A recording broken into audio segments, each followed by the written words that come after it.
All right, everybody. My name is Big Skoom. Tyler John the Don. Welcome to Skoom Speech.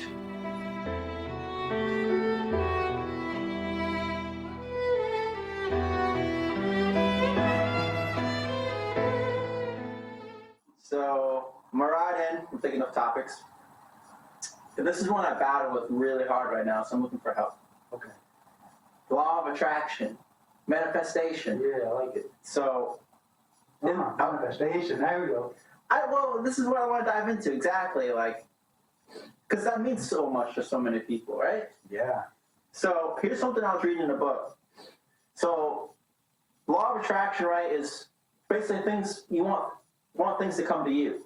Right. Like you're attracting something and it comes to you. Yep, I agree. So here's that thing. Here's you. Yeah. Let's say you are like really hyper focused and you're working really hard to get to this, and you're like chasing it, working hard, being diligent, chasing it. Yeah. I hear how that could like push this away because you're chasing it and you're pushing it. Yeah. But I also hear how if you're doing that, closing the distance, if you're right next to it, like it can't come to you because like there's no space for it to come to you. Do you kind of get what I mean? I kind of understand a little bit. I think, I think that's something that a lot of people battle with, honestly. You know, like big goals, dreams, aspirations, or whatever it may be. You think if I work harder, I'll achieve it faster. Yeah. I think that's what I take away from what you just said.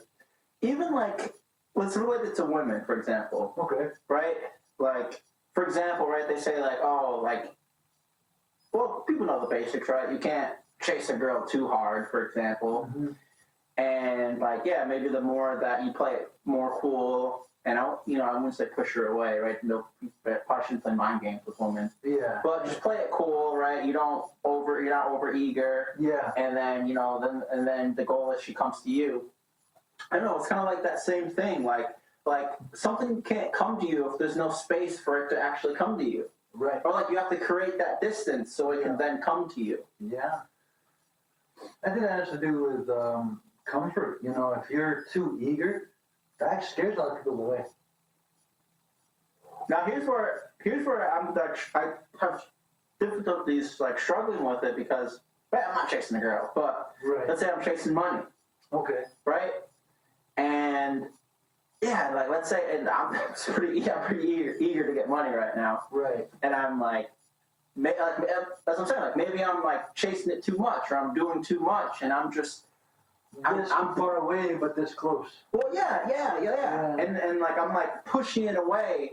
Then I also hear like Newton's law, like with every action, there's an equal and opposite reaction. Yeah. So like if I come forward this much, it has to like back up that much. Yeah. And I'm like creating this ever long cycle of me just pushing it further and chasing it further, and not allowing it, wealth or money to actually come to me. Yeah. Like, so yeah, what do you think I should do, man? Maybe is this real advice? Maybe what should well, I'm chasing it hard, dude. I know. And with not much success. Well, with not much success, now I'm like thinking, like, man, am I repelling it? Am I pushing it away? Do you think I should maybe like dissociate from how like my strong feelings for it, or fall back and maybe focus on maybe some more of my hobbies, or I don't know, man. Really, there's a little more to it we'll dive into, but yeah, that's really good. I think it's really good that you're coming to different conclusions. Like, okay, I'm putting in this much effort, and I'm not getting the kind of outcome that I expected to get. So it's great that you're able to see that and then step back and say, maybe I'm pushing it away, or something along those lines. You're able to see the situation you're in, step out, and then say, okay, there's multiple outcomes that this could be. It's either A, I suck, or B, I'm working too hard, trying too hard. Or what if it's you're expecting it so much that any small no is like now it's devastating. It's because I'm internalizing the emotion of wanting it so much. Yeah, maybe that's more where it is. Maybe you notice it more because you're living in it and you feel like this is down bad. So, because now you gave me like kind of a hint. So like, what should I do? Should I like take some emotion out of it and like? You maybe don't obsess over the idea of it so much, right? Because I think when you obsess with it, then you go in there with a sort of mindset of it's this or never. Yeah. And then you settle with that never because it was a no at first. When sometimes in a situation like this, a good follow-up call would be a good thing, or, you know, there's always some sort of action that has a reaction, like you said. And maybe there's a action here that you're not taking for the proper reaction. I am. Okay. I never even thought about that. Yeah, that was me taking deep for you. Yeah. And that was me jumble word soup to kind of break through every level of this stuff. Just throwing a bunch of word axes at me until one hits me in the chest. Oh, he's gonna get one of these. That one, no, that one connected. I mean, yeah, that's so true. And it's hard to look at yourself like that and to know where you mess up. You know, right? Like to take your flaws in the forefront and to like, all right, well, you know, I'm messing up and I need to change. Like that's hard. There are some things I do need to change. So my only goal right now, this is unbelievable, right? yeah. This is my newest goal. I've been listening to this book, and it's like psychology and money or something like that. How they go hand in hand. And listening to this book this morning, driving to work, smoking my cigar, sipping on Smoking and driving. Yeah, it's sipping on illegal. my hot coffee too. No hands on the wheel.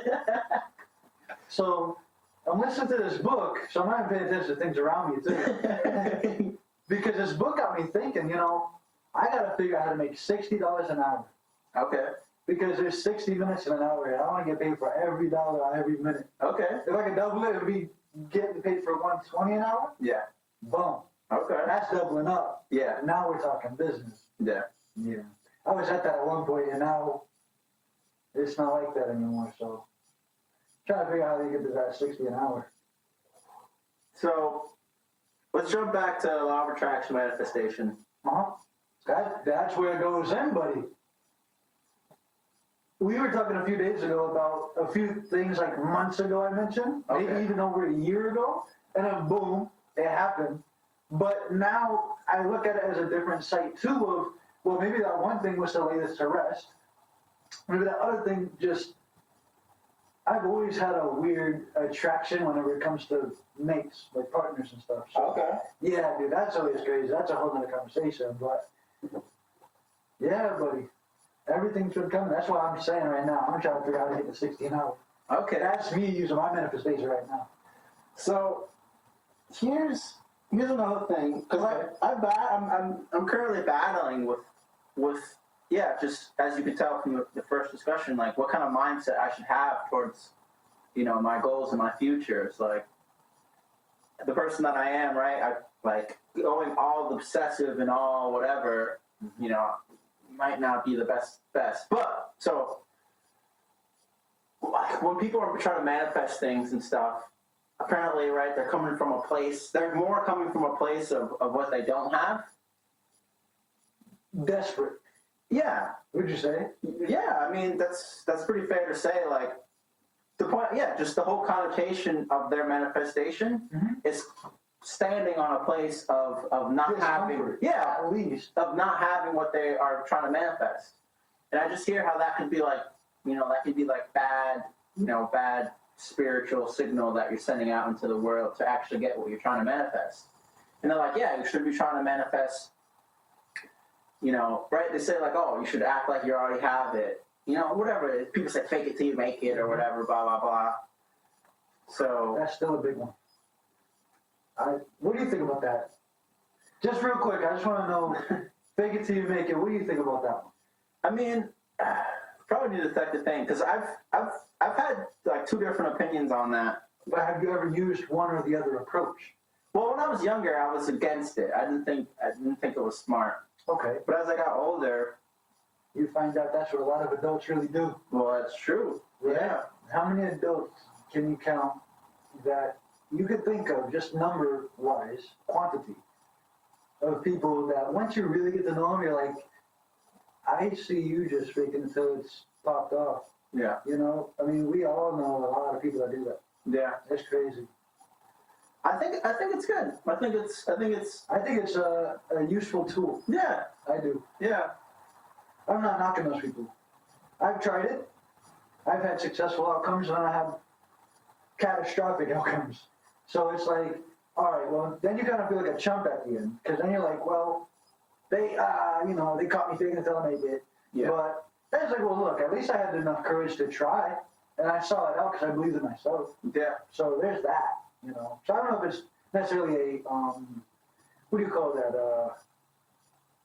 embarrassing moment, really. I don't think so. Yeah, being embarrassed is something pretty interesting, Embarrassment's crazy. It is pretty crazy because it's all with yourself, like. Right, it's always yourself and your personal expectations of one moment, really, that you feel like is ruined forever. Yeah. But really, only you probably still think about that one moment. Everyone else that experienced it is like, oh, if I hear about that story, it's funny. Yeah. Like, that really happened one time. But yeah, it's crazy.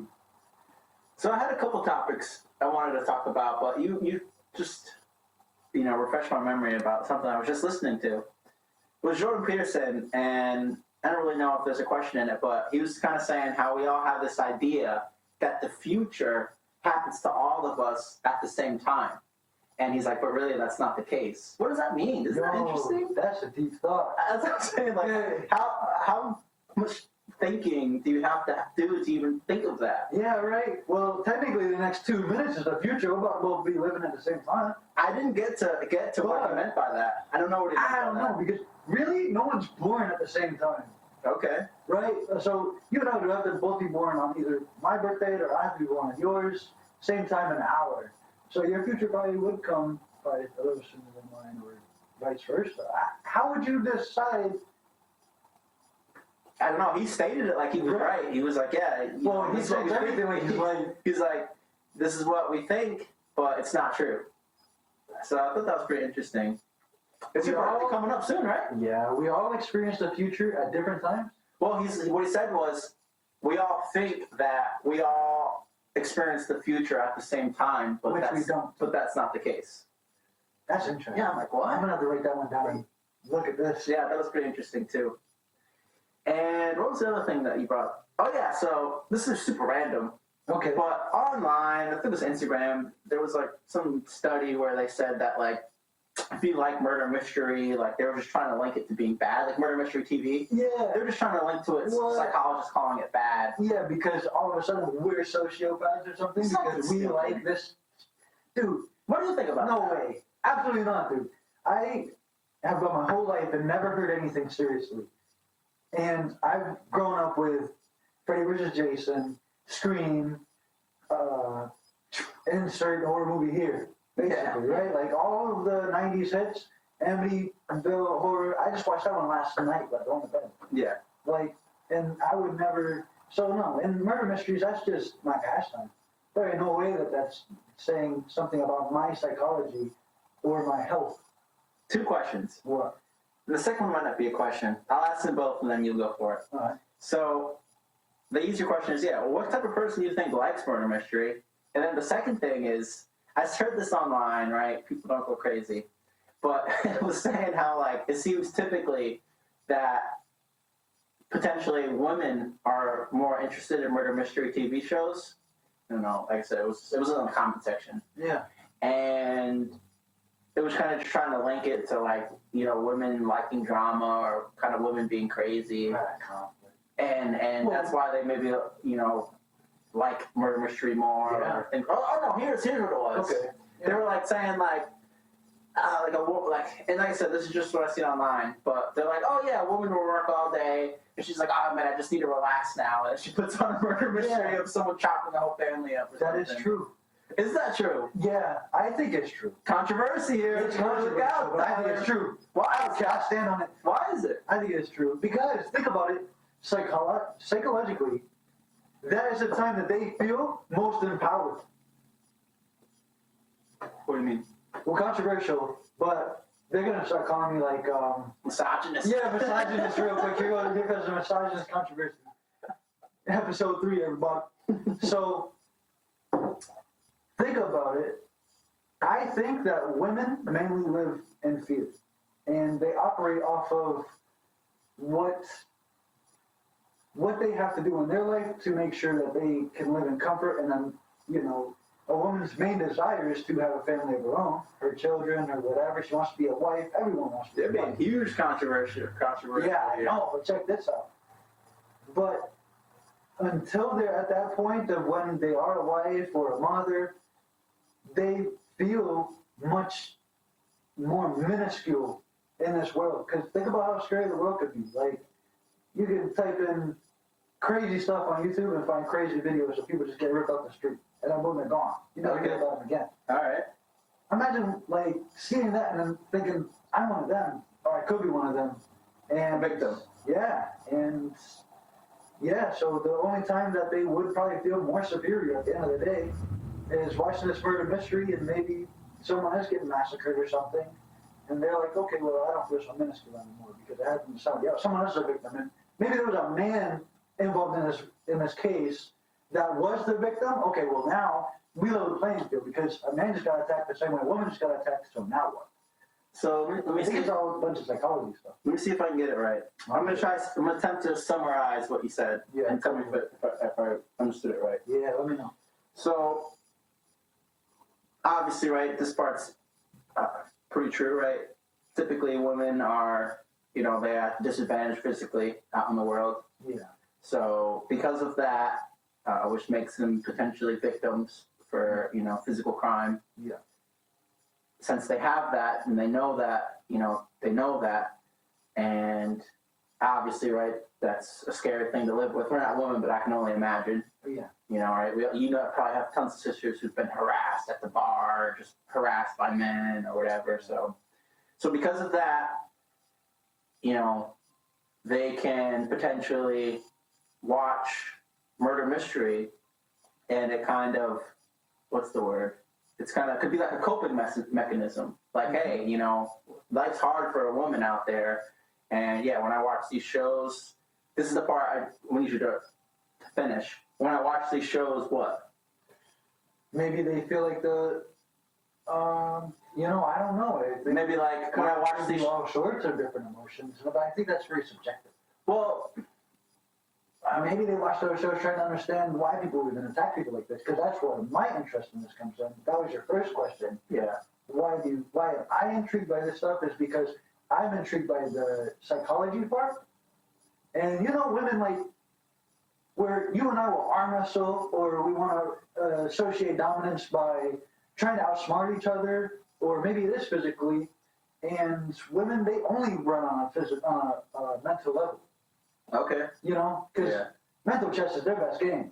yeah, That's why I'm getting warmed up with it now, and I'm loving it. But yeah, I think that they probably are curious. Like, okay, how did this person get attacked this way by this person, and how can I avoid myself becoming a victim of this person's shoes? So Maybe that's true. So I'm gonna conceptualize it for the potential audience. Yeah. Because I think you're making a pretty good point. No potential. You guys are definitely there. Please like, comment, and subscribe. So let's say I'm someone who loves to eat hot dogs, or let's say pizza. I love to eat pizza, Okay. and so yeah, you know, maybe that makes it more likely for me to watch television shows of people eating pizza, for example. Does that make sense? Just start with that. I'm going to tie it all together, but does that make sense? I'm someone who likes pizza, Yeah. so I'm more inclined to watch TV shows where people eat pizza. Bro, I love steak, and I never watch cooking shows at all. Well, I just meant makes me more inclined. Like, Maybe. I enjoy cigars, and I watch a lot of cigar shows. like let's say, That's possible. well, let's say, yeah, there's someone who, Something that piques your interest. well, there's someone who likes pizza, Yeah. and then there's like someone who's like gluten-free who never eats pizza because it's got gluten in it, for example. Okay. Generally speaking, the people who like pizza would probably be more likely to watch TV shows about pizza than someone who doesn't eat pizza at all. Does that make sense? The only time I watch pizza shows if it's a commercial, like from. Well, I'm talking in general. Does that make sense, generally speaking? I don't think so. Okay. Interesting. I love food. I'm a big time foodie, and I don't watch any cooking shows. Well, like I said, I don't know. I'm trying to be general and not specific to you, but we can use you to be You guys, specific. let us know in the comments. Do you guys watch a lot of cooking shows because you're big into? Well, let's see if we can get a different perspective. can you watch something different? Well, I'll make it specific to you. For example, you like cigars, you said. I love cigars. So you are more inclined to watch videos about cigars than someone who doesn't smoke cigars. Definitely agree.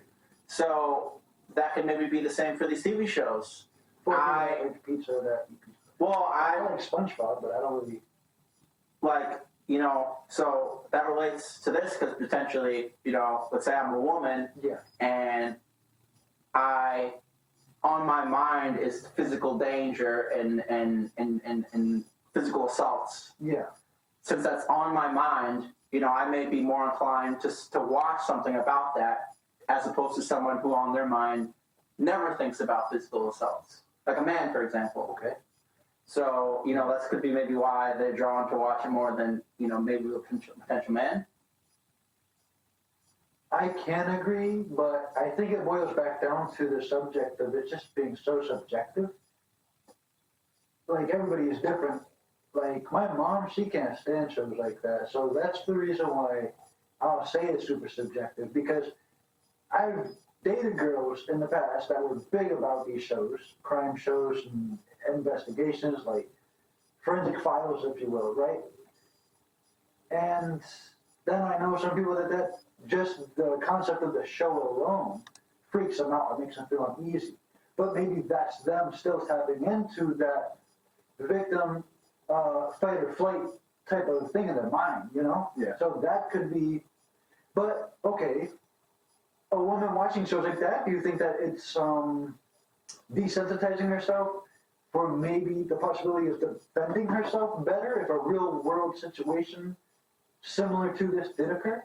That's my follow-up question. I mean, in reality or in the person's head? Because in reality... Yeah. I would say in reality, and I don't even know in their head too later, just because I'm too... Well, we'll get off this gender thing in a sec, but... And, you know, neither of us, you know, are misogynistic or chauvinistic. But, you know, in reality, you know, this goes without saying, like, you know, generally speaking, like... Oh, yeah. It's still superior. Well, yeah, when it comes to physicality, you know, women are going to be at a disadvantage no matter what, no matter how they feel or what they think. Yeah. But facts are still facts. Yeah. But we'll get off the gender part. So we'll go back to the original question. Yeah. Why do you think, in general, people like to watch those shows? And what do you think it says about the person, if anything? Yes, yeah, I know, and that's still a very good question. I think that a lot of people watch those shows because people are bored, number one. And people watch whatever is on. Yeah. And this might be intriguing enough because everyone likes a good murder mystery, right? Like, they've been around since cowboy times. Yep. You know, there's black and white TV shows where people were actually riding horses and there was murder mysteries on the sheriff in town. And all this. That's a good point. I don't watch shows like that, but I can understand. So it's been around forever. And I think that's kind of where that curiosity of maybe if you can watch the show and guess who did this crime, then you might get some kind of self-satisfaction. Yeah. You know, I think that there's many different reasons why. I don't think that any of it really has to really go about a motivation. Okay, that's fair. Personally. And maybe if there any sense of factual, I mean, I'm talking about TV shows like Chicago PD where everything's completely made up. And it's just purely entertainment at that point. So it's like, how do you even know if they have a psychological analyst on the show and they say, oh, this person was this and this. It's just a TV show, man. I know. This person's made up, first of all. He's an actor, and you're an actor, and you don't know anything. You don't have a degree in PhD or a PhD in anything. You know, you're just an actor. Yeah, I thought it was pretty silly. And I don't like the mass actors. I mean, you're not just an actor; you're an actor, though. Yeah. You know, you have probably no credibility. Like, if Jordan Peterson was going to evaluate somebody that would seriously do something like that, like insert every known person here, you know. All right, so let's get off this topic. Yeah. So I'm going to say some quotes that I like, and then you can I want you to kind of say what they mean to you or what you take from them. I like this. Sounds like fun, right? Yeah, I like this one. These are all off my head, but we'll start with one of my favorite quotes by one of my favorite humans ever. And I've told you this quote. I've said it a whole bunch of times. And it's pretty easy. Yeah, it's good. So he's like, you know, money. People say money can't buy you happiness, but it's a heck of a down payment. Yeah, right. What does that mean to you? Heck of a down payment. Money can't buy you happiness, but it's a heck of a down payment. What's it mean to me? Well, I think that's one that I would literally take word for word. Like, I don't think that there's any hidden message in it. I think that one I would just take word for word. Yep, that's a good one. Yeah. And this guy, I love this guy. I'll just say a little bit more about him. But so his name's Zig Ziglar. He's an awesome guy. He's not around anymore, but I watch a lot of stuff on YouTube.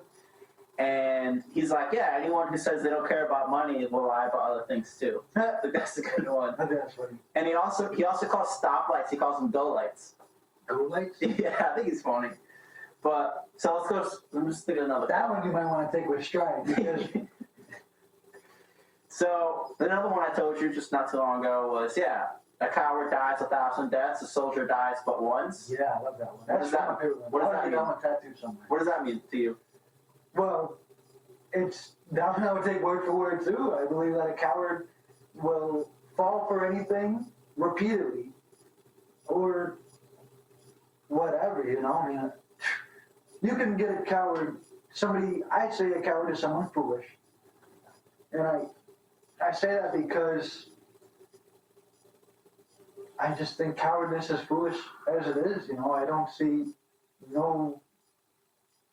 anything in it, you know, other than just that. And okay. I think that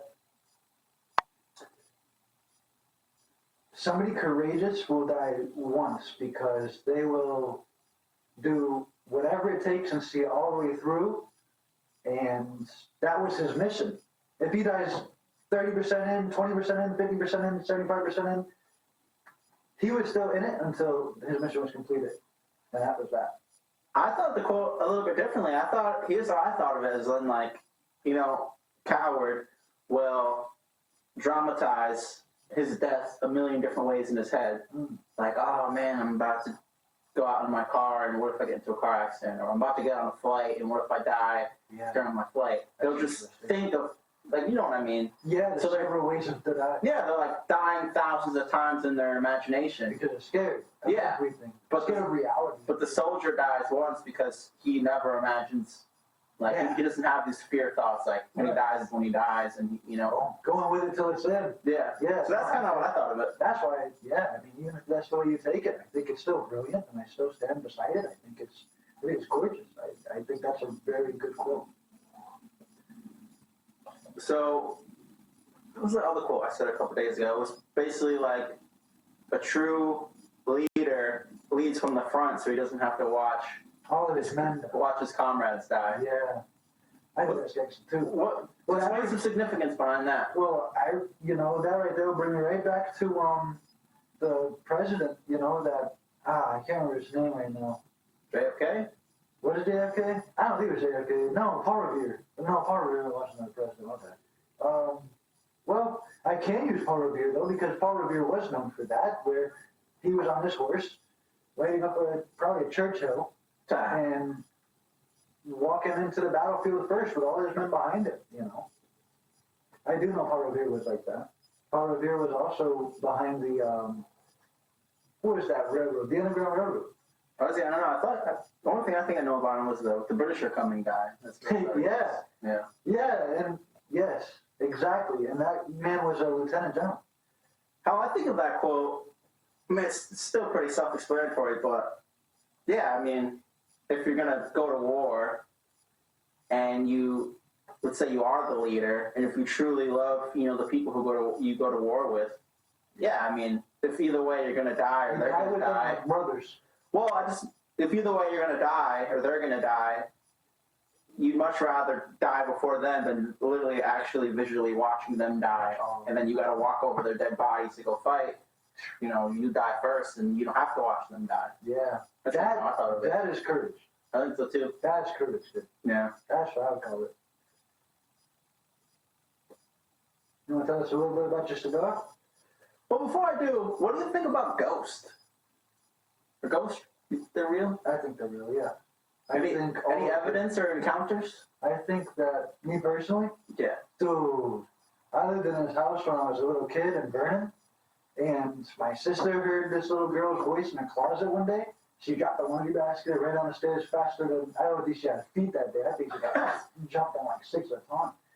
And then I made it upstairs. This was a different occasion. That was her freaking out about it one time. And then I went up there, and well, I was very young, and I never slept with my TV off because I had a closet in there in my bedroom that was just very uneasy. Like, if you turn off that TV, it is so dark in the room, it's unsettling, and you feel like you can be watched because my room wasn't just a simple box. It had a whole bunch of corners in it, like cubby holes, and yeah, it was just very unsettling. You know, I think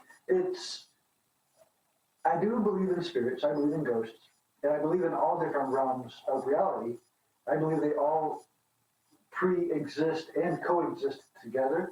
We just don't use that much of our brain to be able to see all at once. Because I also think, like, they always say it too, like, you can feel if there's a spiritual energy in a room based off of the energy that you had in your body. Okay. So, yeah, I believe it's got to be there. It has to be there. I don't believe in ghosts, man. No? It's Once like, you die, you're gone?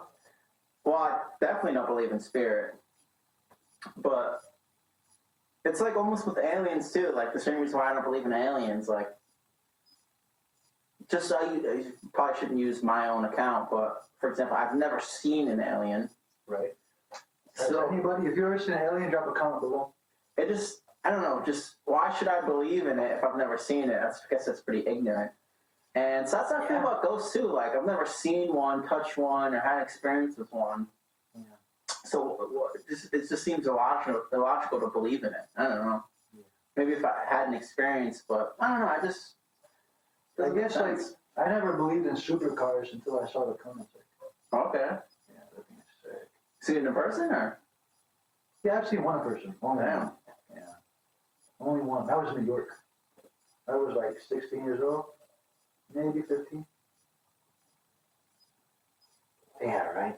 That's a freaking $1.7 million car. Jeez. I know. Dude, that's So- a crane. You go buy a crane with them. So let's talk about spirit for a little bit. Why I don't believe in spirit. So I guess start to have to do with like history, Okay. and it has to do with religion. Okay. And I don't know much about, I guess, either of those, but All right. apparently, you know, I guess that's with philosophy, right? And I guess maybe around the time with like Socrates and Plato, Yeah. you know, like there was a big change. Not around that time, but like first things were super religious. Everything was super religious, I agree. and then science came along, Yeah. and And then I started studying the stars. And, and then that kind of like, I wouldn't say disproved things, but it kind of split. Like at first it was all religion, you know, God's the truth, God's the answer. There is no more to do with that. yeah. Then now it's split off. Just so some people are like, well, science is the truth. Science is the answer. Yeah. And evolution and science, and we can do scientific experiments to figure out what these people think, Yeah. and we can just prove them with science. And so there was like this big split. And then, you know, and then at the same time, or because of that, there was like a big split in philosophy. Like a lot of philosophers were really religious, and Yeah. Then they really weren't. then That's where Stoicism comes from. It's like the balance of self and kind of ignoring religion and science. That's where Stoicism comes in. Pretty interesting. well, I don't know for sure, but I would call the Stoic philosophers, I would call them religious people personally. But anyways, so yeah, philosophy kind of took this split where they were like, yeah, religious philosophers who believed in religion, Yeah. and then philosophers who didn't. Then the science people who are maybe almost philosophers in themselves too. Yeah, But I can agree. to the side that split to religion, like the main supposition is like, hey, there's an internal valuable thing inside of you. Yeah. We're all human. We all have this eternal, which is spirit. Yep. We all have this valuable thing that's inside of you that, you know, because you have that, I have to treat you with respect in some ways. Right. I can't, you know, like, we can use, like, prison, for example. Like, someone could be a mass murderer, but, like, you know, we still got to treat them like they're human, or like they have value. Yeah. No matter what they do, there's something inside them where, yeah, we got to feed them every day, right? We got to feed them, and let's see. So, and then, you know, I forgot what philosopher it was, but they created like this mind spirit dualism. Yeah. And by dual, I mean like they're like separate. Yeah, that's what the word duality means. Yep. Yeah. So, and now with that supposition of this thing inside of you that's never dies and will move on to a better place. And this is where they start talking about mind, body, heart, spirit. Hold up. All right. So, yeah, now there becomes this dualism where, all right, well, you are mind, Yeah. and you're a spirit. Yeah. And but they're separate. yeah, and they're separate. Yeah. And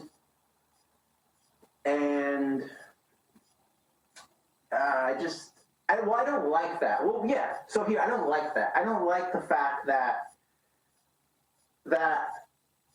I'm supposed to think for people or reasons that, you know, aren't my own, like consensuses, conditions, society, that now I'm supposed to think that there's two things inside of me that are at battle, my mind and my spirit.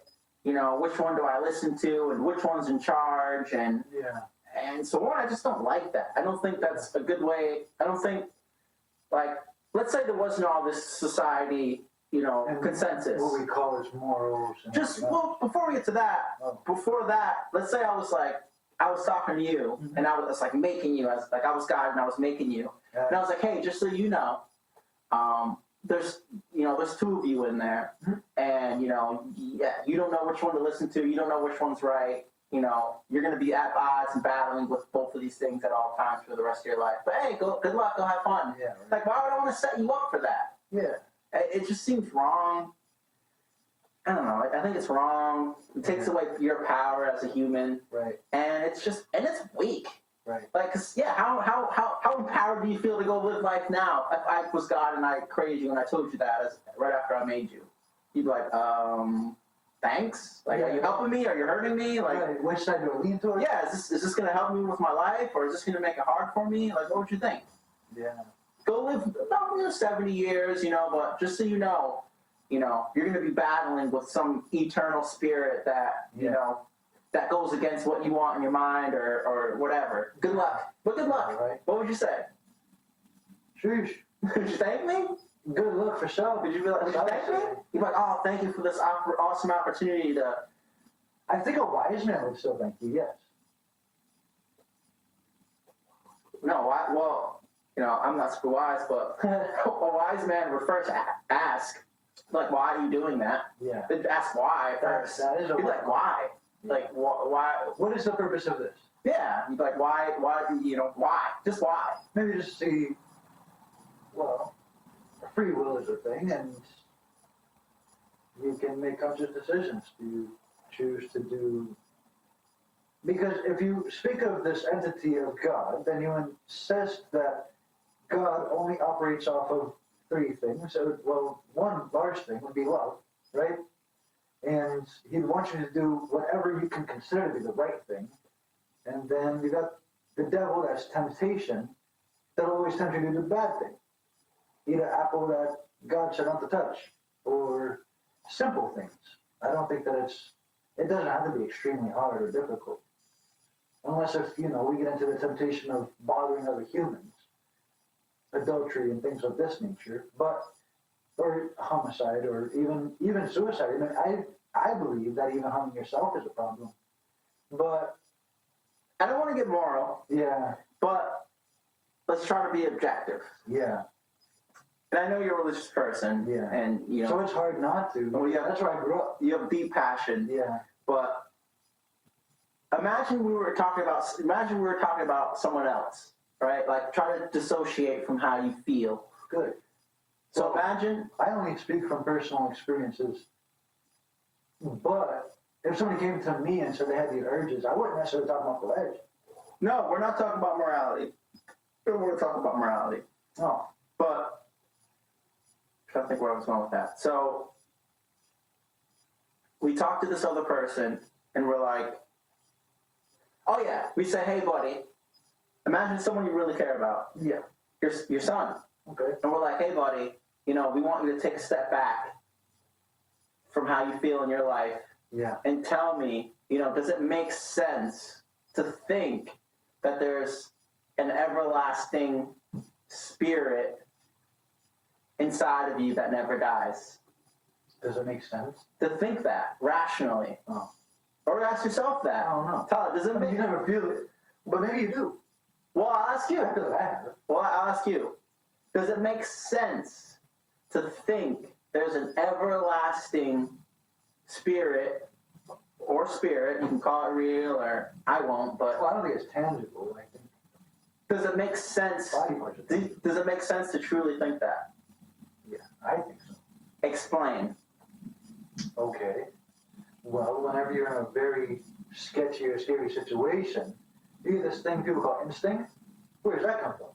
That's your spirit inside yourself saying, this is a bad situation and you need to figure out how to get out of it because it could end poorly for yourself. And I mean damaging this thing you call body.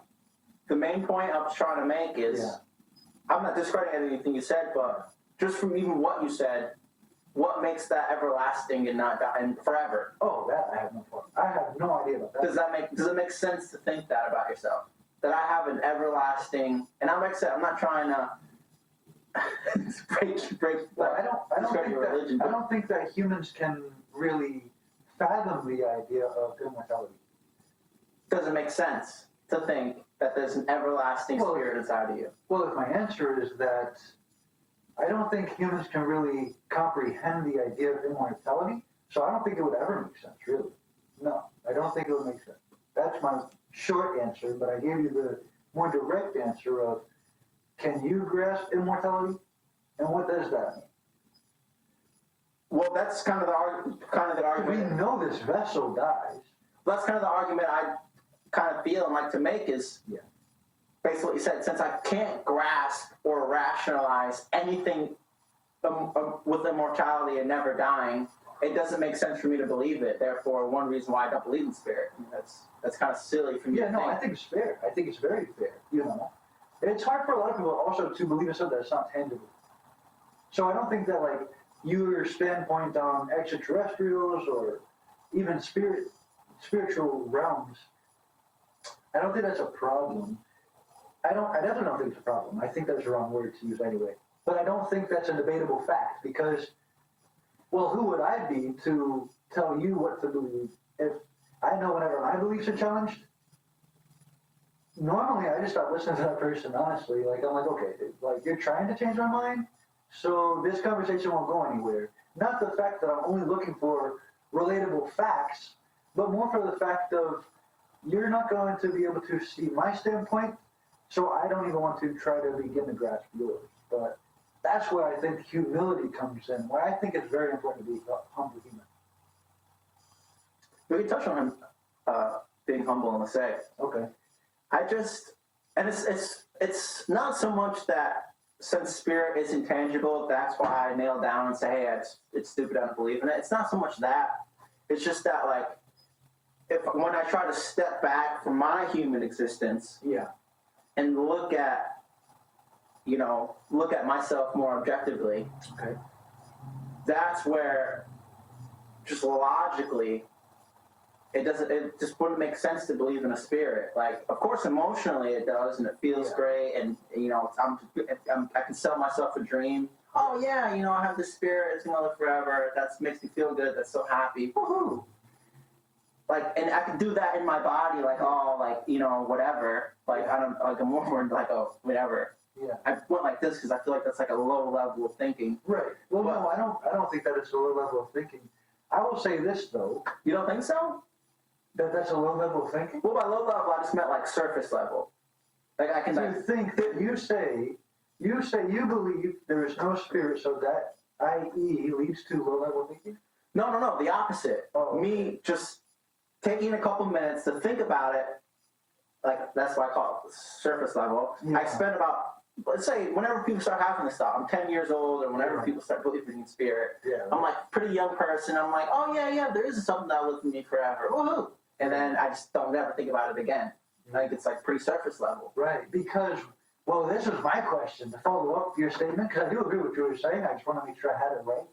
But what difference in your life does it make if you believe in this one thing or not?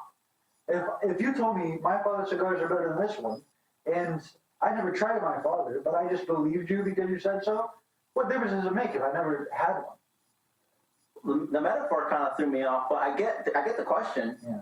So, and this is the same reason why I believe in a lot of, maybe more different thoughts. And like, I thought about this when I was driving home after the first podcast, like, yeah, what am I trying to do with, however I feel about philosophy? What I'm trying to do, what I'm trying to do is separate and break all ties to any consensus thought. So like any thought that is only thought because other people thought. Right. I'm trying to cut every single tie from that. And then rebuild your puzzle. Yes. I like that. So, just a book recommended to me the other day about building your puzzle. Yeah. I gotta check it out still, but. So that's, that, I guess that's one of my main journeys in life. Like I think that's for some reason it's super important. I don't know why it's so important to me, but personally, I think it's courageous. I think it's commendable because you're going to come you're going to come across a lot of trials and tribulations with this. Because people really believe in what they believe in, and they're really set in their ways. That's why I always tell people I believe in everything. Yeah. Who cares if the Earth is flat, round, or an egg? Does it really make a difference if I wake up tomorrow and the sun rises and I go clock in for work or no? It really doesn't make too much of a difference. I don't really care. Personally, it means nothing. And I don't care if there's an ice cap all around us. Maybe it'll flood. Maybe it'll freeze again. The Earth is frozen 5 times already. True. So now what? True. Who cares? But, and it's interesting because when I was a little bit younger, I did talk about flat Earth to some people. Yeah. But it's interesting because we talked about spirit, and you brought up the same thing that they bring up. What's that? Whenever you bring that up, they're like, well, even still, what difference does it make? Yeah, I don't know why. I dislike that response because. But you got to think of me. I grew up in a Catholic family and everything, and they're like, they will die on the hill of, no, you have a spirit, and that's right, and if you believe it or not, it's still you have one. So even for me to say, what difference does it really make, I think is a pretty big question. Oh, that's just a cop out. Like that's a cop out. That's what do you think? Like, and I'm not coming at you. No, I know, but I don't see how it could be a cop out because you're saying perfect. Well, what would the difference make? Well, first, if you lied to me, right, and said I have a brand new bicycle in the house, and I wasn't anyone interested, as in, oh yeah, let me come see it, then it would be, okay, cool, good for you, bro. I'm glad you got a new bicycle. Well, that's a little bit different of a metaphor. Well, my question is, who knows if it's a lie or not? Who knows if it's just something that religious speakers wanted you to start to believe because they might be able to, in the future, get a buck from you? Well, let's because you're throwing a lot at me. Yeah. So first to touch on that. Okay. Religion and science, they're like people. They're like human beings. They are human beings. They're both run by human beings. Well, here's what I'm getting at with that is, just like a human being, you need things to survive. You need food. You need water. You need sleep. Okay, good. It's the same with religion and science. Like, they need certain things to continue to be a religion and a science. They need things to survive. Absolutely, because they make money off it. Well, I don't even mean money, but pharmaceuticals will always exist because they're getting paid for it. Well, I don't mean money. I didn't mean money. Oh, my bad. That's where I go because I just think that stuff's my own choice. But well, you're right though. Yeah. I don't mean necessarily that religion needs money to survive, but they do need, like human. They do need certain things to exist. Yeah.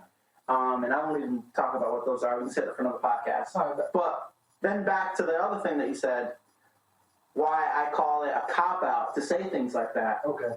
Because, and this is one of the main reasons why basically want to dedicate my life to just, like, for some reason, well, right, we could talk about will to power, obviously, and Absolutely. I feel pretty strong that that's what life's about. So that's why I'm like so passionate and whatever on breaking, you know, consensus ties, Yeah.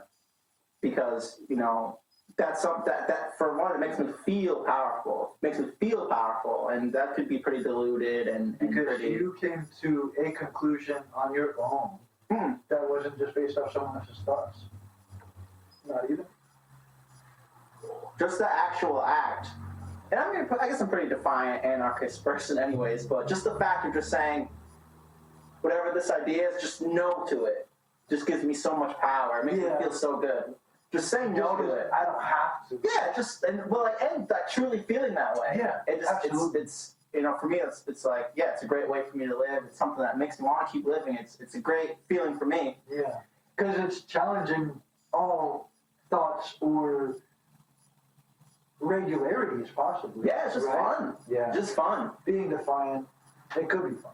So, but let's get back to what you said. Yeah. So, the reason why it's a cop-out is because, and I keep digressing, but I'm about to do it again. Thinking is the hardest thing to do on the planet, believe it or not.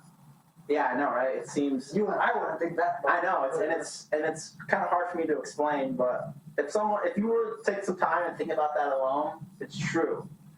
Thinking is the hardest thing to do. It's the hardest thing to do in the freaking universe. I agree with that, because look at how many actual real-world problem solvers we have. Especially these days. Do you hear a new philosopher like Israelis coming up, or, you know, name one that we still talk about? Plato, Socrates, all of them. Basically, we don't. Who's a current philosopher now? I would say the closest would be Jordan Peterson. Okay. And that's just because he's great at what he does, and he's running off of psychology. Thinking is the hardest thing to do. Mm-hmm. And, you know, your brain doesn't want to do it. It takes a lot of work. It's not easy. And I mean like focus thoughts. Like to sit and focus on, That's my favorite one. Yeah, say you were going to focus on a thought for 4 hours straight. Like, you just couldn't do it. It's so hard. Thinking's really hard. Yeah. And so, yeah, that's why it's a cop-out. Well, I think you and I, we wouldn't have to sit on a certain thought for that long because we are problem solvers naturally. Well, we couldn't. We still couldn't. We couldn't do it either way. Oh, yeah, your brain just go off on... It's just too hard. It's the hardest thing to do. It's the hardest thing to do in the universe. One conversation on one topic. Yeah, the brain, dude, but that's why it's a cop-out. So when people say, oh, well, why, please both, if the Earth's flat or round, why does it even matter anyways? Then I can just say, hey, push it over there, I don't think about it anymore. Dismissal. Yeah, I don't think about it anymore. Dismissed. Whether I have spirit or not, well, why does that even matter? I can throw it over there, I don't have to think about it anymore. Dismiss that too. So that's why it's just a cop-out. I mean, and I don't blame anyone who wants to think about that, because, because the reward. Yeah. What is it? What do they say? Like, not risk versus reward, but whatever. Like, when you put it on the scale, like, I could spend loads of thought thinking about that thought. But what reward do I even get? Is it even equivalent to how much time I would spend thinking about it? Yeah. So, and it's a pretty rational thing to say and think. Yeah, it doesn't matter. I could spend loads of energy thinking about it, but what payoff do I really have? Right. Exactly. But it's still a cop out. I gotta think about dinner in the next 20 minutes or something, you know. I definitely agree. But it's still a cop out. Yeah. So, I can agree with that too. But here's one of the main things I think why it matters. Because why does it matter whether there's a sphere or not? Yeah, I think we can go back to I don't think you call it a metaphor, but whatever the scenario I gave you. I don't think it's that either. But the scenario that I talked about, where like if I was God and I said, hey, you know, there's this, that, and you, blah blah blah. You were kind of like, eh. Yeah. And so the point I'm making is, yeah, I mean, it takes power from you. It's going to take power from you. Yeah. And so that's why I think it's pretty important. That's why it's important? Because a lot of people don't want to think about it on that level? No, because when you there's two sides to the equation. Yeah. For example, spirit or no spirit. Right. When you go on the spirit side, you know, it's gonna take power from you in a couple ways. Right. In a couple ways. In a couple ways. One way definitely being, well, if I want this life eternal, like this guy said that I was going to get, that I better be on the best behavior and keep my soul living lightly so I can float to this life he talked about after this bad woman's gone. Well, I think it would probably takes more power away because now you're accepting this mind-body dualism or mind-spirit dualism. Yeah. Now, isn't that the yin and the yang symbol though still? Like, they're separate in the mind and the soul and things like that. Like, because your mind's always going to try to go enjoyment and short-term satisfaction, eating ice cream for dinner instead of an actual dinner that's beneficial to you, is now battling, well, I know what's best for me, nutrition, or the short-term satisfaction, the ice cream. That's battling your spirit and your mind. and I do still believe in that dualism. Yeah. I just don't like to call it or label it as a spirit. I like to think of it as the body. And it was what we touched about on one of the other episodes, where it's kind of like I said, the mind is made for the body. The mind is made for the body. You have a mind because you have a body. And the body won't do anything until the mind says it to. Even if we don't think about blinking, we blink. But if I tell my mind I want to talk with my hands, I talk with my hands. Yeah, I mean, Even if I don't think that I'm talking with my hands, I'm always talking with my hands. the mind. I think it's hard to kind of explain for me, but the mind is there. The mind's made for the body. Your mind. You have a mind. You have a mind because you have a body, I agree. not because you have a spirit. I don't think. I don't think so. And it's kind of like what we talked about earlier. Like, Well, if you say that you don't like the idea of morals and morality, then I guess it would be counterintuitive to say you had a spirit. well, it's not that I'm against morality. It's more that I'm against the consensus of what morality is. Yeah, as far as what the judge will tell you. Well, yeah, exactly. Yeah, what everyone labels as morality I definitely agree. doesn't seem fun to me to do at all. You know, I'd rather, no thanks. But yeah, I mean, so I do believe in that dualism. Like, oh yeah, my mind wants this, but I like to say, I think my body, is wants something else, or is telling my mind what it wants. Yeah. My question Not my is this. spirit or something. Right, like because I'm that. going to ask you this based off of that, what you just said. I love it because the way you worded it is clicked this. But whenever you're going for intercourse, is it your mind or your spirit you're following? Your mind increases your blood flow for, i.e., a man to be able to do that intercourse anyway. That's not the spirit. Yeah, I mean, I agree. I think You're definitely following more of the satisfaction route, which is your brain, so you're more pushed by your brain. And I think, yeah, I mean, it makes a lot of sense saying, oh, well, if your spirit's supposed to be this thing, and your brain's supposed to be this thing, and they're always going to work against each other.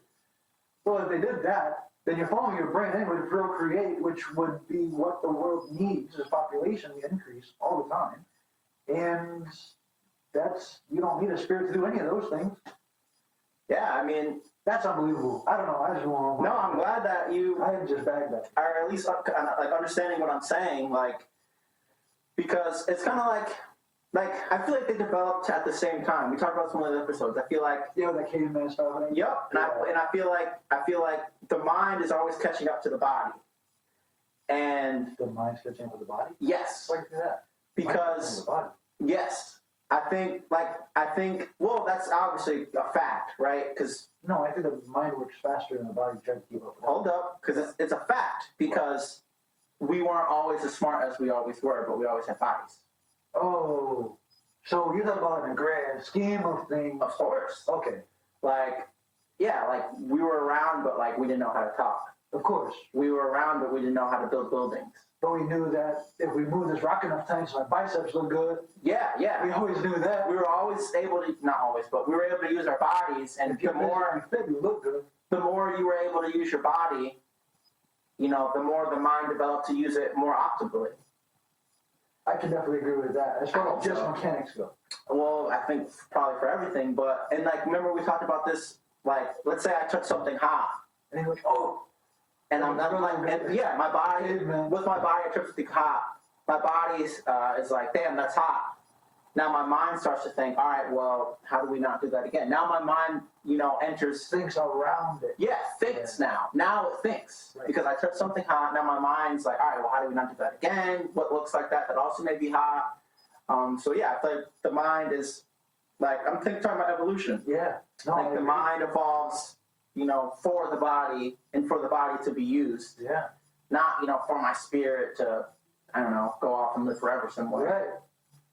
I agree with that. Pretty interesting, huh? I definitely digress, but I mean, like I said before, like I love hearing other thoughts, but I was still raised on what I was raised on, still do what I believe in. 100%. And not that I think either one is right or wrong. I can definitely I can see both sides for sure. Yep. That's unbelievable. That's what the brain is capable of. Yeah. Right? Like your mind is made up. What do they think they call that? What is it called? That's a good phrase. Your mind's made up. Like, my mind's made up that this cup is black, right? And you could tell me all day that, no, it's purple, it's dark blue, whatever. My mind's made up. No, that cup is black. The bottom of this is cork. You say, no, it's wood. Good observation, but I say it's cork. See, that's You like, can tell me anything. that's like one reason why I kind of hate science a little bit. Yeah. I do hate science. I use science. Use science often, but it's one of the most competitive things because they think so much. I just hate science for a lot of reasons, but Yeah. but Well, here a lot of it's lies. here's why I'm smiling, because you're like, yeah, my mind's made up that that's black, right? You're not gonna change my mind. I come in as a scientist, I'm like, all right, well, let's put it under the microscope. We put it under the microscope, And it's clear. and it's now it's little purple little dots in there, and I'm like, oh, well, But my mind's made up, and I don't care about the science, dude. yeah, maybe not. anything. Maybe not. My mind is made up. Maybe not you personally, Right. but a lot of people would be like, oh, well, we put it on the microscope. The scientist says it's purple. So it's purple. Yeah, I was wrong. My eyes, Do you whatever I thought was wrong, science has Right. proved to me. On I the agree microscope. with that. Like this for But do example. you think that a fool will follow just because it can be simply debunked by one thing? I mean, this is pretty interesting. I mean, the reason why no, it's no. First, the answer is no, because So you're not foolish just for following, just because one person says something. I mean, I imagine through evolution it's the opposite, and it must be proven because that's why we do it. Okay. You No, I think that's why we communicate to try to come to similar ground.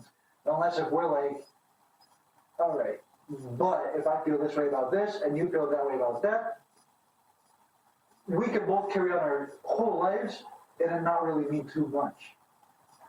Here's something I think. So, and it's funny because I was kind of pooping on evolution, but I'm going to talk about evolution and communication. So, I don't know how to word this, but I'll call it a theory or whatever Okay, about why communication developed. good. Obviously we're social beings, and I'm sure we were a long time ago too. Yep. Obviously, right, we want more things, right? We want more food. We want a bigger, more safer hut from the Bigger rain. castle. Yeah, we gotta take a line out, and doing it alone is a little hard, so some help would be nice. Yeah, we gotta work together. Yep. Yeah. So, Building a pyramid by yourself is unthinkable, but sure. you get a bunch of people to help you build a pyramid, and I got a pyramid. So communication potentially could have evolved because now we can construct these things together. Like basically what I'm saying is, like, well, now we talk about hierarchies. Yep. Now I'm like, hey, let's say me and you are gonna go take a line out together. Now, like, one of us, for example, has got to maybe potentially take charge. Well, one of us has to take charge. Because if you and the more people, even the better. The more complex it gets. So say 4 of us want to take out a lion, and all 4 of us are doing what we think's best. We may never get the lion. Right. So now, We have to come to an agreement together. yeah. So basically what I'm saying is, yeah, you have to sacrifice some of your own desires and or energy or something. Yeah, you're gonna have to sacrifice some of your own energy, desires, inclinations to how you want to take this line out for the betterment, so that all of us can take it out together. Yep. So yeah, now there has to be like a master and slave type of dynamic now. Right. Yeah, like a hierarchy. So yeah, I think that's one way maybe communication could have evolved, because basically communication evolved to get more and to put a hierarchy together to achieve a goal where some people have to sacrifice what they may want to do or think's best for the betterment of the entire group. I can definitely agree. Good. I definitely see that. Yeah. Yeah. Heck yeah. Because you go to 100 people and you say, we want to take over the kingdom. You're bringing automatically like 75 are going to walk away. But the brave 25 that are still there, or 30 that are still there, they're going to be like, okay, we can do this. And with a proper plan, you can do it with only 2 people. Yeah. Now you have 30. Yeah. You know what I'm saying? Yeah. With proper planning, anything is possible. And it's just about how we're going to go about it. Like, we start from here, we want to get to here, but do we want to go here to here first or here to here? And the only way to do it is by telling and talking about how some people are going to have to sacrifice. Something. Some people are going to have to either sacrifice their own plan. That's guaranteed. Yeah. Guaranteed. And you can't do that without communication. Of course. We can't together achieve a goal without some people sacrificing and one person leading or following, or one person leading. I definitely agree. Did that go off, you think, or no? No, the camera's on. Okay. So, where was I going to go with that? Ah, man, I had some really good things to say. And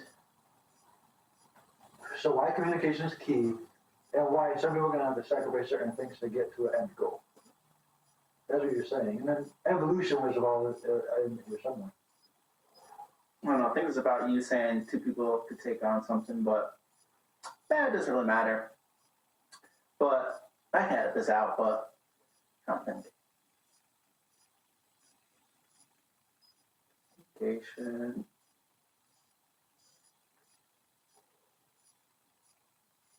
Yeah, I don't remember, but there was this one quote where it's like, you drop a human in a rainforest, like, the human's dead, but, you put 100 humans in the rainforest, like, everything else is dead. Yeah, right, they build a civilization.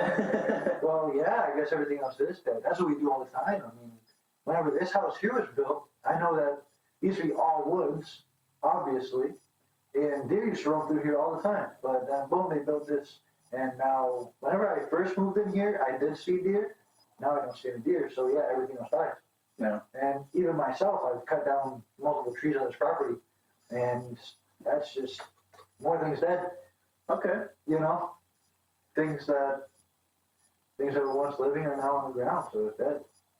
So maybe what I was going to say will come back to me, but let's talk about cigars a little bit, or tobacco in general. Tobacco in general. There's so many different ways to smoke it. Okay. Wet tobacco, hookahs, pipe tobacco, so many different ways to smoke it. That are much better for you than cigarettes, I could say. Cigars? Cigars, pipe tobacco, hookah.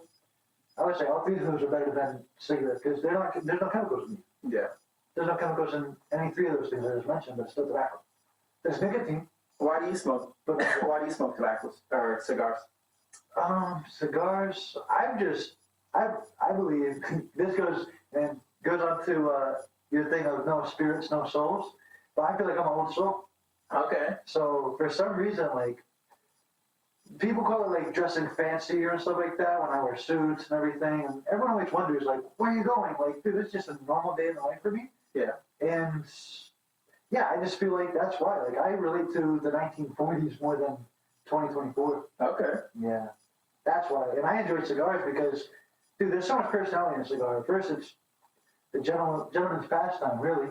Light a cigar, watch boxing, light a cigar, talk to a friend, There's so many different things you can do with cigars. You can drink wine, coffee, champagne, bourbon. Yeah. So many different things that pair with it very well. I think that cigars have a lot of personality, and I think that they also say a lot about the person that's smoking what brand or what flavor, So like that more spicy stuff. Me, I like the more mediums. So I stick there. I know you like more of the spicy. So. Yeah. I agree with you.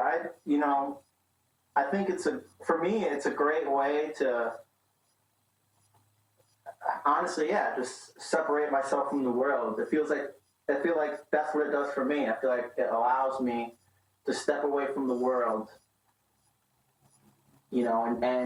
and to focus on one thing. Typically, when I'm smoking a cigar, typically nothing else really matters. The future doesn't really matter too much. Right now. The past doesn't matter too much. That's when you're living in the moment. Yeah, it's like, well, this is what matters. This is the only thing I'm really dedicating myself to. Yeah. So yeah, it's a good way to step out from the world for me. Absolutely. And, I don't think that's a bad way to look at it either. I think that there's many different ways to visualize the idea of cigar smoking. There are some people that smoke cigars and just sit in their car, and that's when they just scroll social media or whatever. I mean, there's a lot of things that people do when they smoke cigars. Like, I was smoking a cigar today at work, and I work outside. Yeah. So that was pretty cool. I think it's good to find something that you think is beautiful, but not just on surface level. Yeah. Like there's a lot of character in a single cigar. Yeah, like That's deeper than surface level. Like, Obviously, people walking by, they're like, oh, this guy, he just smokes a stinky cigar and all that, Because I was at a grocery store the other day, and I pulled up in her car, and there was this guy in a newer pickup truck and everything, and I had a long stogie. Like, I just lit it, so it was fresh, it's huge. Hanging out, I'm looking in the mirror. Yeah. Hanging out my mouth, I'm looking in the mirror, trying to fart, all this. And then this guy and the woman he was with, probably his wife, they were just like, oh, yeah, look at this guy outside, And I'm in a suit and whatever, I'm chilling, And I can't imagine what they were thinking. They were laughing, but who cares? I still do it. Yeah. So, I don't know, let's talk about kids a little bit.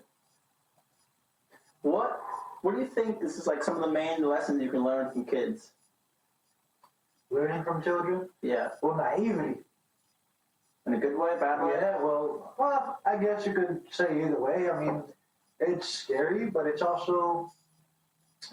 reminds you how pure humans really are. Good one. Right? Like, life really messes people up. There's traumas and stuff like that change you as you get older. And then you operate on different levels of fear. Because, like, when you're like 3 or 4, you don't even know what fear is. You'll fall down, break your arm. Oh, that hurts a little bit, but you're fine, obviously, right? So it's like not until you get older that you're like, oh, now I'm afraid of falling down and breaking something. Or now I'm afraid of getting too close to a certain person because their intentions might not line up with mine, and I don't know how to speak this. When you're a kid, you don't know what the intentions are. If I walk over to take your toy car and you take my block, it's like, okay, well, our intentions weren't necessarily we're going to switch toys, but I took his thing and he took my thing, and it is what it is. I got a question for you. What's that? Try that cigar real quick. I'll give it a try. The flavors change crazy. I want to know what you think of it.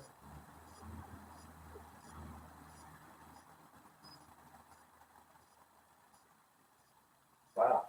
Weird, right? It's a lot sweeter at the end. Yeah, But I mean, it has a lot of pepper. Like Take another puff if you it don't takes mind. a really hot take at the back of the throat. It's interesting because, and I hear this. Interesting, right? No, it's like jalapenos, Okay. right? Like I get like a not a peppery, but that's really like a spicy flavor, like jalapenos or something. Wasn't like that at first, right? No, it was much more nutty, I think, at the beginning. It's interesting. I hear some people talk about, like some people are like, I can't get flavors from cigars, but what I think of is the texture of the smoke. Yeah, because like I go back and forth. Like I hit yours and I hit mine, and it's mine's much more mild. Like the one mild on the scale of things. Yours is more like hearty. Okay. Yeah. To me, Texture of the smoke. That's an interesting. yeah, you know what I mean by that kind of? No, like whenever I think about a cigar, I think about how white the ash is. Like you have a really dark colored ash, even with how short yours is right now. Look at this. Yeah. You see it? Yeah. It's a very dark colored ash. Yeah. I think that means something. To me, when I think of it, like if someone said chewy smoke, what would you think of chewy smoke? Say that word again? Chewy. Chewy? Yeah. Oh no. Chewy? No, what the heck? What's that mean? Well, what would you think of heavy smoke? Heavy smoke, like dense. Dense smoke. It's heavy. You consider this like if it was dense? Dense, yeah. Yeah. So yeah, I think that's what they mean. So then now with that, what would you think of chewy?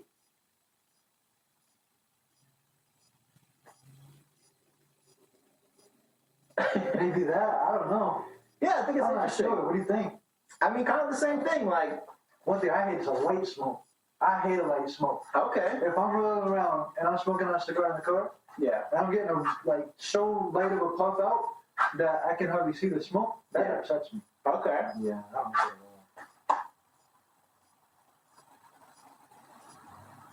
So what things you got? Anything you want to talk about? No, nothing too much on my mind right now. We can get a little personal and talk about, you're thinking of getting a new job, right, or something? Yeah, I'm Want to touch on that? thinking about jumping into the sales route. I believe that. Well, I don't just believe this, but I was listening to a book earlier, and he said every 10 years people change, and that I can definitely agree with. Which is why I understand settling down, right? Marrying one person for the rest of your life can be daunting. Because if I change every 10 years, I live to be 70, I'm going to change at least 7 times. Okay. So that's scary, right? And if you're changing, then they're changing. So it's how do we know if we grow together or apart? Or maybe we grow together and apart and back and forth in this thing called life together forever, And Yeah. how do you know if their expectations change? Or what if your expectations change and you keep trying to get better every 10 years or so? And then they're just okay with being where they're at. Is that a problem? Or, so I'm still trying to figure this out myself. But yeah, I think I want to get into sales because I don't know. I've done blue collar work and just physical labor my whole life. And I'm not able to dress the way I wish I could dress at work. And that bothers me. Okay. That drives me down a lot. I don't think that I'm unlocking my full potential if it's either your work outfit or your at-home outfit, one of these is a costume. Okay, interesting. Which one's a costume? And you're like, okay, well, when I'm at rest, at any time that I have to go present myself or introduce myself to someone else, I dress as this, or I dress, more formal like I normally am on the podcast. And I think that's more where I genuinely sit. And my charismatic personality type also leads me towards being a good salesman. And I won't know until I exercise that thought and try to, either try and succeed or try and fail. But I don't have courage if I never even try. I got a question for you. What's that? And it doesn't have to be from this time in your life, but if you had to think of your dream job, what do you think that would be? And it could be anything. What would you consider your dream job? The one I'm pursuing right now. I want to try to sell vehicles. I think You wouldn't put potentially anything above that, being an astronaut or no way, dude. being a Be rational. that was a dream. Dreams don't have to be rational. Yeah. It's dreams. Honestly, Movie when star. I was younger, I had a teacher that completely blew this from shreds for me when I was really young. So I gave up on a lot of part of my younger life. Yeah. I wanted to be a philosopher in 6th grade. Really? Yeah, I told my teacher, she said, what are you studying for? And I said, I want to be a philosopher because I love language arts. And that was my language art teacher. And I said, I want to be a philosopher. And she kind of scoffed and laughed a little bit, oh, you naive little soul, And I'm like, she's like, well, that's not viable. It's not a viable sort of income or anything like that. There are no philosophers anymore. And she's right. As I get older now, I look at it. And, like I said before, the ones we still mention today, the books that you and I still listen to, were the biggest philosophers of their time, not back in the 1600s or even before then. So it's well, where would you take it, So my second runner-up would be was to sell cars because I have a large interest in vehicles.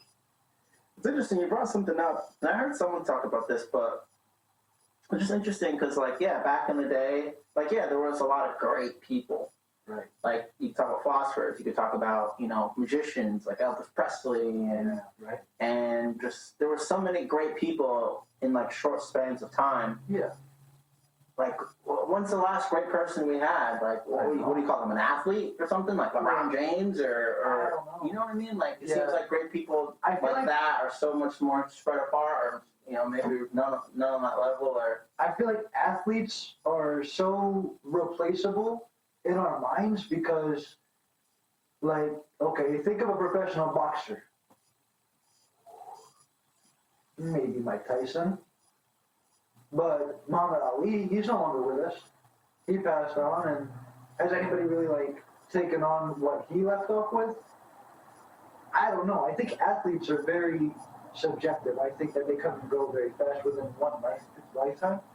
Like, in our lifetime, we have LeBron James. I know there's so many, though, too. You're talking about, I think that's too biased of something. If we're going to talk about greats, we're going to talk about Armstrong, who went to the moon. And, yeah. These are names that really went down in history. Yeah. But some for good reasons and some for not good reasons. I mean, we still learn about Adolf Hitler, and I don't think he went down in history as a good thing. Super subjective. Yeah. I think that we give the power in our own minds of what is great. Right? I mean, musicians. I think Vinny Paz is a great musician, but that's super subjective because a lot of people don't like that hard underground rap. And some people say Frank Sinatra, and I'll agree, yeah, Frank Sinatra, I own 4 of his vinyls. I own 4 of Vinny Paz's vinyls too, though. So it's like super subjective. Like, you could agree with me, Frank Sinatra was a legend for his time. Yeah. And I could say yes. But you could say, well, Waka Flocka Flame was a legend. It's like, well, yeah, it's super subjective. It's just interesting because someone could be great at something, but still not be considered great. Like where we're like Elvis great, or just there's a bunch of great people, but right. But I would say Frank Sinatra's on an Elvis Presley level. Yeah, but I'm sure many people would agree. Right, that one we could agree on. But why? That's classical. That's timeless. Yeah. Right. I could show my kids classical music in the future, and they'll say, "This still sounds really good." I think it's super subjective still, though. I don't know. I mean, whenever you say greats, I think of I think that Churchill was great. Yeah. Michael Jackson. It's just interesting because I think it just boils really down to perspective because... Well, I know, because the people who we consider great, all people basically were considered great. And, I just wonder what qualifies for that. That's a good question, because what you just said, maybe back it much different. What qualifies that? Because we're all human. Why don't we all agree? That's a good point. Because and even if people do excel at what they do, we just still don't consider them great on that level. Like one thing that came to my mind was like Tiger Woods, for example. Like he was super great, at golf, yeah. But no one considers him, Elvis Presley type level of greatness, or Frank Sinatra. Well, it's funny too because you mentioned Tiger Woods, and then people say, "Oh, that white glove joke," or all this other stuff, But a lot of people say that about Michael Jackson too, the white glove joke. So it's like, well, chill. But they still stand up in time. I agree with that. I mean, their stats are still their stats, and what their stats were for that time period, that was their prime. Yeah, we're going based off people's prime, really. I'm thinking of kids for another reason, but. Right, so apparently if you were to ask kids nowadays, apparently a lot of them if you're like, hey, what do you want to be when you grow up? I guess a lot of them will say a social influencer, or a YouTuber. Yeah. What kind of things do you think? I shouldn't say should say, but kind of get the question. What type of answers do you think? Whatever. Whatever what? Lots of words like that. Well, no, what kind of answers do you think a kid should say when they're asked that question? Yeah, no, I think that's a great thing because if you think about it, this goes back to the conversation about influences. Yeah. And it's you want to be influential because you understand how easily you're influenced by people that's doing it this way. So I don't think that's a bad thing because think about it. Who's influential to you is super subjective, of course, because I agree with. My question would be, how old is this child you're asking? Because if you're asking a 4-year-old and they're like, well, I want to be like Steve from Blue's Clues, well, that's all they really know and understand to this point. So that's not a bad answer. But they know he's on TV, so he did something. So that's pretty cool. But then you could say, okay, now you're 13 or 14, and your influences are like Ben Margera, and he's big into skateboarding, and you want to be a professional skater. Or you see Rob Dyrdek, and he's a professional skateboarder. Or you see Ken Block, and he's a professional drifter. It's like, yeah, well, I want to do that because they make it look easy because they're professionals at it. But you're like, but I see they're making money at it, but you really don't see off the camera how much money they're losing because of it too. So you got to be very careful on, like we always say, it's like the balances and stuff like that. Like, What do you think about college? You think college is a good idea? I think college is a scam, but I think if you're good at retaining book information, go for it. But me, I have a hard time retaining information for a long period of time. So as soon as a test comes up, my mind shuts off. I get fuzzy screen. Yeah, I can't take tests. What do you think about like pharmaceutical pills? I think that it's a way to dig into your pocket and keep them rich. Do you think people should take them even if they need them, or well, I guess that's pretty subjective. Super subjective because it depends on, of course, what disease you're battling or whatever it may be.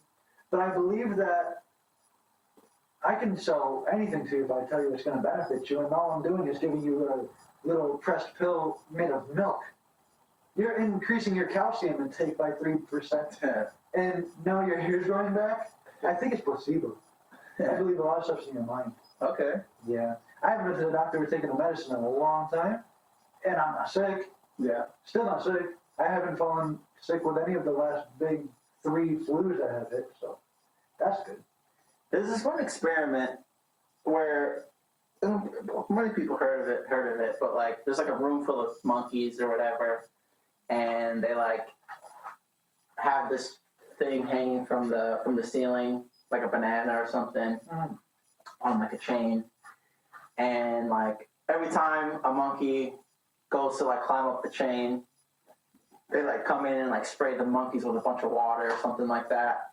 And then, like, yep, and then like as they start climbing up the chains, like eventually monkeys start like grabbing the monkey and like tearing them down. Because they're like, yo, you're gonna get us all sprayed. Yep. Yeah. And then apparently they would start like swapping out that monkey. Those would like, say there's 5 monkeys in there, they would like swap one out and put a new one in. Yeah, social experience. And then eventually the room was full of all new monkeys, and they would still go and rip the guy down. And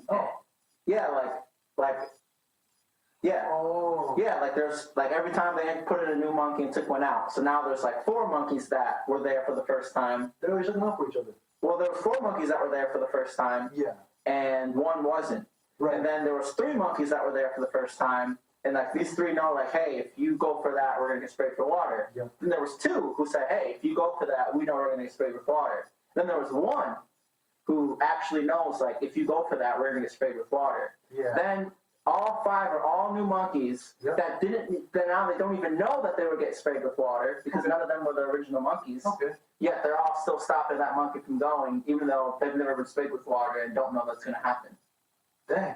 Yeah. What the heck? Isn't that interesting? That is interesting. How in the world? I wonder how that last part really works. Do you have a question in that or what? No, I just wonder how. How would they know? Like, well, no, they don't know. That's the point. Right, exactly. All they know is that. Did know. All they do know is that. Don't touch that banana. No. All they do know is that anytime someone goes for that banana, we pull them down. But we don't know why. We just know that all the previous monkeys were doing it. We're doing that.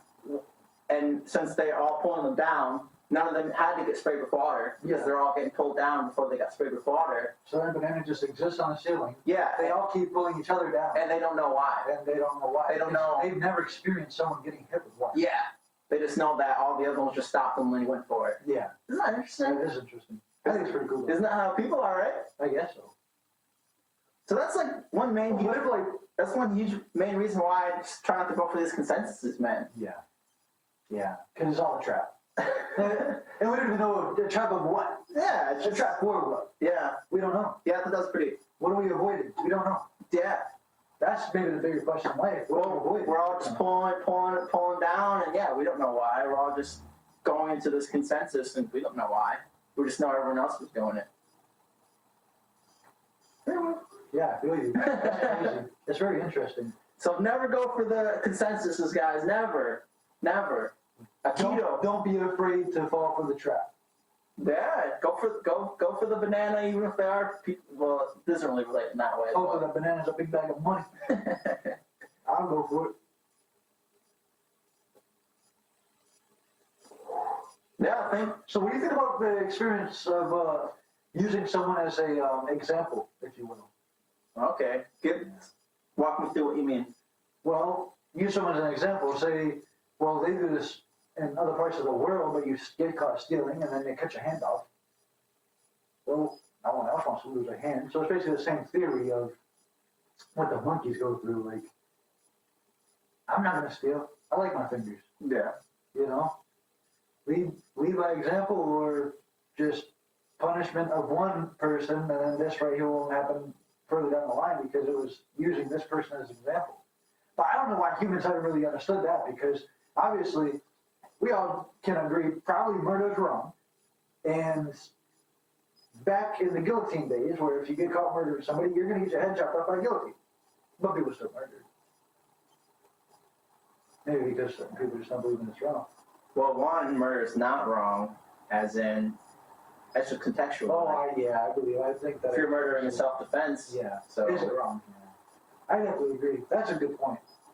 But I think it's super subjective. Okay, well, explain to me your situation. And then, boom, serial killers. Yeah, it's interesting. I mean, because it's one reason why people like to watch those crime shows, right? They want to like understand, what it takes for someone to do that and why they do it and stuff like that, and how these people are different from me and things like that. Now, what I've come to realize and know is that a couple things, but like we're all products of our environment. One, I agree. And definitely agree. And I just think those people who are doing that stuff, I just think they do have a desire that is definitely different from other people. And, I just think. But is that desire wrong is the question. And now it can boil down into the conversation of what is right and wrong. What desire, my mind, says to do this because I get this emotion out of it, and then they do it. Right and wrong, I don't know. I always walk on a thin line of right and wrong anyway. Well, that's the yin and the yang, and you stand in the line in the middle. Well, I feel like here's where it gets more muddy because, like, you would just have to look at, like, the whole metaphysical of desire. Like, is desiring, when you say that, I'm thinking, like, oh, well, is desiring anything wrong? I don't know. I wouldn't like to think so. If it's okay to desire things, then, for example, if their desire is something that's wrong.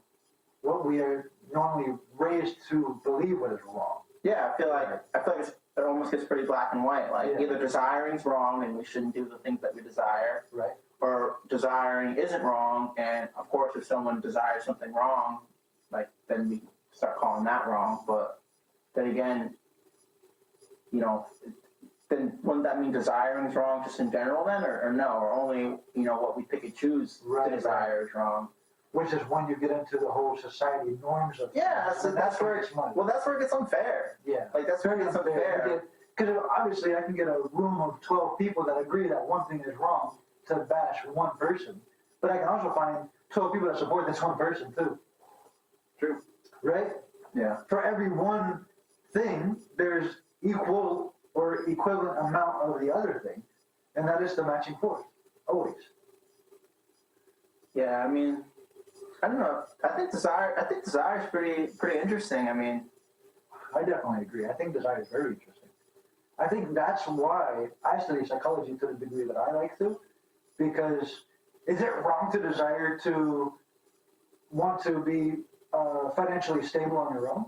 Is that wrong? Or is it wrong to want to be financially stable on your own so you rob a bank? Is that wrong? Like, what about this phrase, any means necessary? Is that wrong? And what makes that wrong? Any means necessary could mean I work 3 jobs on the books, right? And I'm making all this money and wealth in the idea to one day save and invest into something, or I want it all right now, but who says which one's right and wrong? society. Here's what you made me think, and like, Yeah. this is one way where I just try to separate myself from, whatever you want to call it, the norm. But I would feel maybe desiring something and not doing it or working towards it. I feel like that might be wrong. I think that's wrong. That's definitely having desire that you really desire. That's unjust. But yeah, well, like, because you're setting yourself up for the unknown to forever stay the unknown. yeah, I mean that's why I like to whatever with morality because because now you can bring it to dark stuff now. Yeah. And kind of with what we said, like, hey, if you have a desire and you don't do anything about it, that's, we kind of both call that wrong. Yeah. So that's why I try to walk a thin line between morality because, like, if we both feel like that and then they desire something that's wrong, now we can just sit all high and mighty and talk how that's wrong. I don't know. Yeah, I don't think that's right. I mean, objectively speaking, like, of course, emotionally we want to, but, like, when we try to be more objective about it, we should come to the conclusion, well, that might not be fair. Right, that's not fair. Yeah, like, now we can just start labeling all of that because we just can. Then we have a hard time living in a life of, well, life's not fair. Dude, I don't like that quote at all. That's funny. Me and you talked about this, actually. I don't remember, but... Probably not, because my standpoint on it probably has changed. When I was a kid... People would be like, yeah, life's not fair, little buddy, life's not fair. When I was a kid, like, well, life might not be fair, but mine will be. I used to say that all the time. But yeah, life's not fair. Well, if you think about it, what is the word fair? It means it's good enough, right? I had this cigar was fair, I think, one fair means treated well, or fair means treated well enough. I think to conceptualize it, I feel like one way you can do that about what's fair is like kind of like that scale we talked about. You don't want to overweigh one side. Well, yeah, putting in this much effort to a result that someone may feel deserves, like, correlated to that amount of effort that they put in. Yeah. Like, if I put in effort for this and what I get back isn't equal to the effort I feel I expended, and then all of a sudden, we start calling it unfair. Unfair. Which is probably wrong to do. Right, I agree with you. And now we get into the muddy waters again of, well, why would that be wrong? Because I expected a certain outcome, and expectation could be wrong. Well, yeah, the reason why it's not fair to say that that's not fair is because, we are products of our environment, which is, the reason why this and why it's, it's probably not right. Because we shouldn't just base everything off of results. But since we're products of expectations. Well, since we're products of our environment, and the result shows in the environment, and then now we have to now emotion gets involved, and we have to base and judge off of the emotion from the result that's in our environment. That's why. Yeah, that's why it's like a fatal flaw. Yeah. And there's nothing I don't think there's anything we can do about it. And so I think that's probably the way it should be because. We are going to adapt to our environment, which is whatever the result that's in our face that we got. I do agree. Kind of sucks, though. Leave that in the comments below if you agree to adaptation to your environment. And can you mentally put yourself in a position where if you're put in any situation, can you adapt to overcome, to evolve or resolve your problem that you're possibly in? That's a good question. Yeah, I mean... Because I feel like if you can't put yourself sitting alone, and this goes back to that idea of, can you think of one thing for 4 hours? I don't know, but let's test it. Think of the worst situation you feel like you could be put in, and think about many different options you might still have inside of that you're here. Because think about playing chess. You can move your pawn this way, that way, that way, this pawn, that pawn, that pawn, that pawn, any different way. And that is now the game of life. Okay. Yeah. I believe that if you can come up with the most conclusions, now you're a critical thinker, and now you are what Goldman Sachs used to be. Like Goldman Sachs was somebody that would be a professional problem solver. And there's not a lot, but there's a few others like that. I referred in that book that I was talking to you about earlier, where some of them wouldn't even go into a room, an interview or a meeting, a board meeting. They wouldn't say a word. They only listen to everyone else's thoughts at the table. And then they sit with that. What was the conclusion of all of their thoughts? And where would I move different? Where do I agree? And why, basically. Yeah. You know? I think that's a really good question, you know? One thing that you made me think of the last time we spoke was about humor. And I think humor is directly correlated to someone's intelligence. Okay. Because the reason why, too, is because in order to have humor or to say something funny or to be funny, you have to, one, be thinking of what you're talking about and basically, be so, comfortable doing that. Yeah. You know, do it in such a smart way, or you can also subtle, or where you can also start thinking about other things. Yeah. Like, all right, well, I know what I'm about to say. I'm thinking about that. I heard what they said, and I'm going to say something funny at the same time. Yeah. So I think it's directly related to intelligence. I definitely agree with that. I think the funnier someone is, the more intelligent they are. I agree with that. Like, if you and I could have a conversation, and like you said, just drop a straight bar. Like, everybody's about to agree with what I say. And I can drop something witty at the end. Yeah. Boom. I agree. Because you got strictly intelligent. Because you got to be doing multiple things at once. Yeah. And you're having fun while you're doing it. Like, yeah. I can move this piece here, here, and here, and make a joke over here. Yeah. I'm not gonna 2 for 1. Yeah. So they're paying attention. So I think that's a good way. You know, if you're out with someone and you notice that they're being funny. Yeah, you should definitely think like that person's smart. Yeah. Absolutely. Yeah. Yeah. That's one thing I've been kind of looking at now when I like, because I've been trying to, there's a couple ways I guess you can define intelligence. I guess like one of the best ways is like how fast someone can like pick something up. Yeah. And also like another higher level than that is like how they can pick something up and then, spice it up. Break it apart, reformalize it in their own way. Yep. And then like some of the lower levels are like, I can pick something up and like give it back exactly how I got it. Yeah. And then a little bit lower level than that apparently is I can pick it up. I can't really explain it, but I can do it. Yeah. So I just think that most of the time I stick on that middle level of like, okay, if I can rebuttal this back in my own understanding, then I can be sure that I understand what I'm agreeing to. And if they say yeah, or some form of acknowledgement that we're on the same page, then we can move forward. Yeah. That's pretty much mainly where I focus, because I try to understand other people's standpoints so much all the time. I just want to make sure we're on the same discussion plane and train of thought. Yeah, I've been trying to pay attention to it more, just trying to gauge people's intelligence and things like that. I don't know, it's kind of fun. Yeah. You know what I mean? Absolutely. I think that's my big drive for psychology.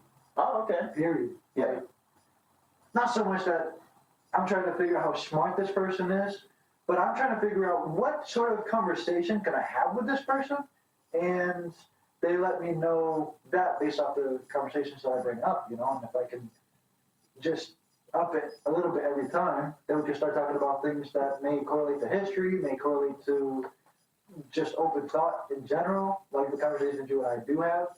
It's not a lot of people really. I'm kind of let down a lot of times. Like, dang, really? I thought that you would have been on board with this one, but okay.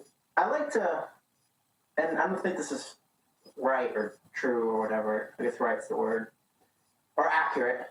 But one way I try to gauge people's intelligence is by how they speak. Yeah. Like if they're like umming and ahhing a lot, and things like that. It's kind of hard for me to just by judging them quickly on the outside to call them intelligent. Yeah. So that's one thing I like doing too. Yeah, I'm just like, listening to people and like just trying to see like, all right, well, how smooth are they talking, Yeah.